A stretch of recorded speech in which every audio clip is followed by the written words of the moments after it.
जय हिंद साथियों, आगामी लेखपाल भर्ती परीक्षा के लिए ग्रामीण विकास प्रवेश के 13वें एपिसोड में आपका फिर से एक बार स्वागत है। यदि आपने 12 एपिसोड नहीं देखा है और हिंदी तथा जीके का प्रैक्टिस नहीं देखा है तो देरी किस बात का, अभी जाएं वीडियो के नीचे डिस्क्रिप्शन में उसका लिंक है और उसे जरूर देखिए। तो चलिए आज का क्वेश्चन स्टार्ट करते हैं। क्वेश्चन नंबर फर्स्ट 76 इन्होंने क्या कहा, ध्यान देना। निम्नलिखित में से कौन सा कारण ग्रामीकरण से संबंध नहीं है? तो ध्यान देना, ग्रामीकरण अर्थात गांव में कौन सा संबंध। गांव में देखो अंधविश्वास ये तो होता है, पूर्वज पूजा में विश्वास ये भी होता, स्थानीय अनुभव का प्रभाव ये भी होता है, नगरीय सभ्यता ये नहीं। ठीक है, अर्थात आपका 76 का डी वाला सही हो जाएगा। कौन सा? नगरीय संस्कृति, ये जो है ग्रामीणकरण से संबंध नहीं होता। ठीक है, तो 76 का डी वाला याद रखिएगा। 77 की बात करते हैं। यहाँ पे इन्होंने क्या कहा, ध्यान देना। इन्होंने कहा भाई, ग्रामीण समुदाय एक घड़े में शांत जल के समान है और नगरीय समुदाय केतली में उबलते चाय के समान, ठीक, पानी के समान है। अस्थायित्व एक विशेष लक्षण है, गतिशीलता दूसरे का गुण है। यह कथन किसका है? तो याद रखिएगा, यह कथन है सोरोकिन एम जिमरमैन का। किसका है? सोरोकिन एवं जिमरमैन का है। ठीक है, तो 77 का ए वाला याद रखिएगा। चलिए क्वेश्चन नंबर 78 की बात करते हैं। इन्होंने क्या कहा कि लोक संस्कृति में परिवर्तन हेतु सबसे प्रभावशाली कारक कौन सा है? तो लोक संस्कृति में परिवर्तन हेतु सबसे प्रभावकारी जो कारक है, याद रखिएगा, इंडस्ट्रियलाइजेशन अर्थात औद्योगिकरण आपका सही हो जाएगा। ठीक है, क्योंकि भाई जब उद्योग लगेंगे तभी आपका क्या होगा, लोगों की संस्कृति और सबसे तेजी से प्रभावित होता चला जाएगा। तो 78 का डी वाला याद रखिएगा। चलिए 79 में बात करते इन्होंने क्या कहा कि भाई ग्रामीण समाज के अस्थायित्व का कारण इनमें से कौन सा है? तो ग्रामीण समाज के अस्थायित्व का जो कारण इसमें याद रखिएगा आपका संयुक्त परिवार है। क्या है? संयुक्त परिवार है, अर्थात बहुत बड़ा परिवार होना, संयुक्त परिवार होना, मिलजुल के रहना, जिसके कारण ग्रामीण समाज जो होता है वो क्या होता है, अस्थायित्व होता है। तो 79 का सी वाला याद रखिएगा। चलिए 80 की बात करते इन्होंने क्या कहा, ध्यान दीजिएगा। ग्रामीण समाज में मुख्य व्यवसाय के रूप में निम्नलिखित में से किसे अपनाया जाता है? तो याद रखिएगा कृषि को। किसे अपनाया जाता है? तो ये कृषि को अपनाया जाता है। तो 80 का आपका कौन सा हो जाएगा, बी वाला सही हो जाएगा। ठीक है, चलिए 81 की बात करती इन्होंने क्या कहा भाई, ग्रामीण नियोजित योजनाओं का प्रमुख उद्देश्य क्या है? तो याद रखिएगा यहाँ पे आपका क्या हो जाएगा, 81 का बी वाला यहाँ पे सही है, ग्रामीण समाज के आर्थिक सामाजिक ढांचे में बदलाव लाना। ठीक है, ग्रामीण नियोजित योजनाओं का प्रमुख उद्देश्य है कि भाई ग्रामीण समाज के आर्थिक सामाजिक ढांचे में बदलाव लाना। ठीक है, चलिए 82 की बात करते इन्होंने 82 में क्या कहा, ध्यान दीजिएगा। इन्होंने कहा 82 में कि भाई उत्तर प्रदेश में विश्व भारती पुरस्कार प्रदान किया जाता है के द्वारा, किसके द्वारा? तो याद रखिएगा संस्कृत संस्थान के द्वारा। ठीक है, संस्कृत संस्थान के द्वारा विश्व भारती पुरस्कार जो है ये प्रदान किया जाता। 82 का आपका सी वाला सही हो जाएगा। चलिए 83 की बात करते इन्होंने क्या कहा है भाई, भारत में उत्तर प्रदेश अग्रणी उत्पादक है। तो याद रखिएगा उत्तर प्रदेश किसका है? तो याद रखिएगा जौ का। ठीक है, किसका है? जौ का जो है अग्रणी उत्पादक है। इसके अतिरिक्त गेहूं हो गया। ठीक है, गेहूं भी हो गया, गेहूं के उत्पादन में भी क्या है, अग्रणी है। ठीक है, चलिए नेक्स्ट बात करते 84 इन्होंने क्या कहा, कन्हैयालाल माणिकलाल केंद्रीय हिंदी संस्थान कहाँ है? तो याद रखिएगा कन्हैयालाल माणिकलाल केंद्रीय हिंदी संस्थान आपका पड़ेगा, कहाँ पे पड़ेगा? तो याद रखिएगा आगरा में। कहाँ पड़ता है? तो आगरा में पड़ता है। ठीक है, चलिए नेक्स्ट बात करते हैं हम लोग क्या, क्वेश्चन नंबर 85। तो 85 में इन्होंने क्या कहा, ध्यान दीजिएगा।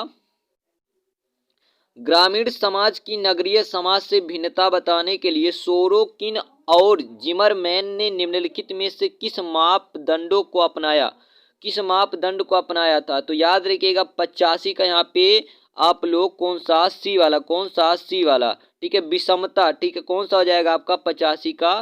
ठीक है, 85 का सी वाला विषमता वाला मापदंड इन्होंने क्या किया, अपनाया था। ठीक है, चलिए बात करते 86। ठीक है, कौन सा देखना है यहाँ पे, सॉरी। ठीक है, यहाँ पे सी वाला जो आपका सी है 3, 4 और 5। ठीक है, विषमता, जनसंख्या का आधार और गतिशीलता। ठीक है, ये आपने तीनों को अपनाया था। ठीक है, तीनों को। ठीक है, चलिए 86 की बात करते इन्होंने क्या कहा भाई, भारतीय गांव में निम्नलिखित में से किस प्रकार के नेता पाए जाते हैं? तो याद रखिएगा, परंपरागत पाए जाते हैं, कार्यात्मक पाए जाते हैं, व्यवसायिक और समूह नेता, अर्थात ये सभी आपका डी वाला सही हो जाएगा, सभी प्रकार के नेता पाए जाते हैं। ठीक है, चलिए नेक्स्ट बात करते हैं। क्वेश्चन नंबर 87 में इन्होंने क्या कहा, उत्तर प्रदेश के किस जिले में पुरुषों से महिलाओं का अनुपात सर्वाधिक है? तो याद रखिएगा 87 का आपका डी वाला जौनपुर। ठीक है, कहाँ पे? जौनपुर में। जौनपुर में महिलाओं की संख्या का अनुपात 1018 प्रति हजार पुरुष है। ठीक है, यह उत्तर प्रदेश में सबसे ज्यादा। आजमगढ़ की बात करें तो 1000 पे 1017, देवरिया में बात करें तो 1000 पे 1013, और सुल्तानपुर की बात करें तो 1000 पे 978 है। ठीक है, चलिए तो 87 आपका डी वाला, और जौनपुर में ही सर्वाधिक लिंगानुपात है उत्तर प्रदेश में। ठीक है, और सबसे ज्यादा लिंगानुपात कहाँ है? तो याद रखिएगा जौनपुर में। ठीक है, कितना है? तो याद रखिएगा 1018। ठीक है, चलिए, और सबसे कम कहाँ है? तो गौतम बुद्ध नगर में। ठीक है, चलिए निम्नलिखित में से किसने ग्रामीण समाज की लोक संस्कृति में परिवर्तन कर दिया?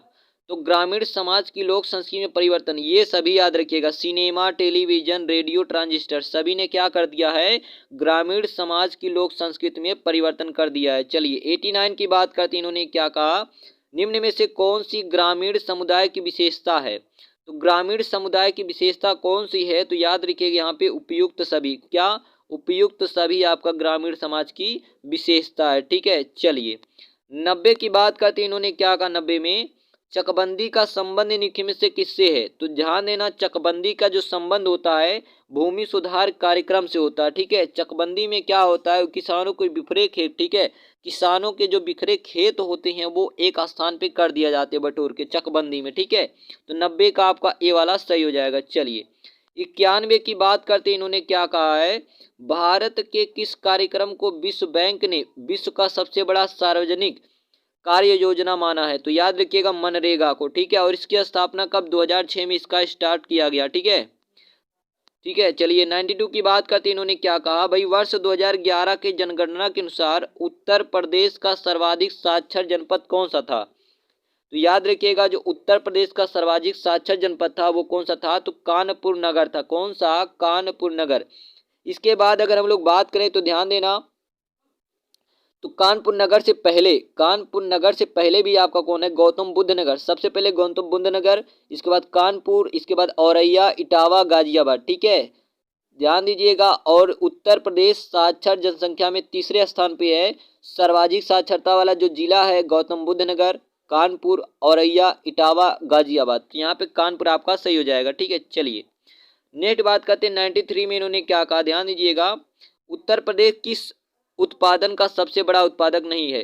ठीक है, किस उत्पादन का? तो याद रखिएगा यहाँ पे जो दिया आपका फूल। ठीक है, फूलों के उत्पादन में उत्तराखंड आ गया। ठीक है, फूलों की घाटी कहा जाता है। चलिए यहाँ पे आपका 93 डी वाला सही हो जाएगा। 94 की बात करते हैं, निम्न में से उत्तर प्रदेश किस फसल का सबसे बड़ा उत्पादक नहीं है?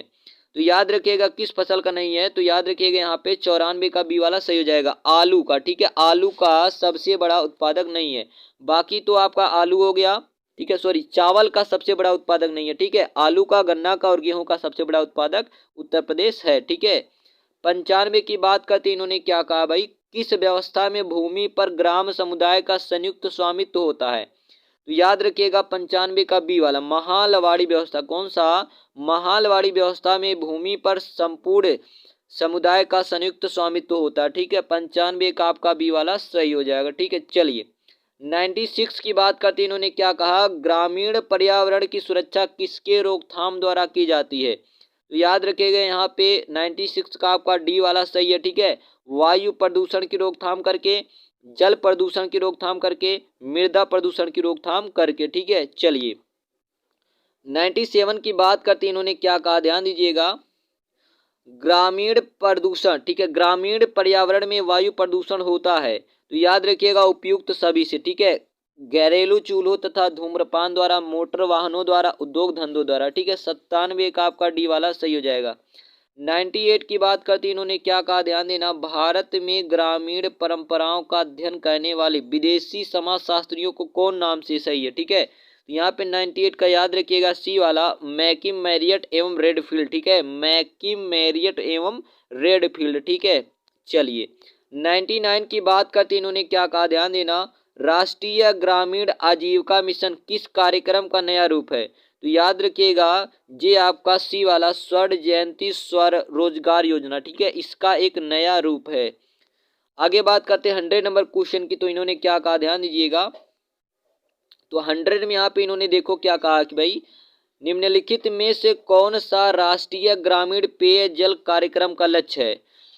तो यहाँ पे याद रखिएगा 100 का आपको डी वाला याद रखिएगा, 100 का कौन सा डी वाला याद रखिएगा। सन 2022 तक 90% ग्रामीण आबादी को स्वच्छ जल प्रदान किया जाएगा, ठीक है। ये आपका क्या है, तो ये लक्ष्य है किसका, तो राष्ट्रीय ग्रामीण पेयजल का लक्ष्य है, ठीक है। तो यहाँ पे आपका कौन सा आ जाएगा, डी वाला, कि वर्ष 2022 तक 90% ग्रामीण आबादी को स्वच्छ जल प्रदान करना, ठीक है। तो यहाँ पे आपका मोस्ट इंपॉर्टेंट 25 क्वेश्चन कंप्लीट होता है, ठीक है। आई होप आपको क्वेश्चन एंड वीडियो पसंद आएगा। वीडियो पसंद आए तो वीडियो को लाइक करना, चैनल को सब्सक्राइब करना मत भूलें। स्वस्थ रहें, स्वच्छ रहें, मिलते हैं अगले वीडियो में। धन्यवाद।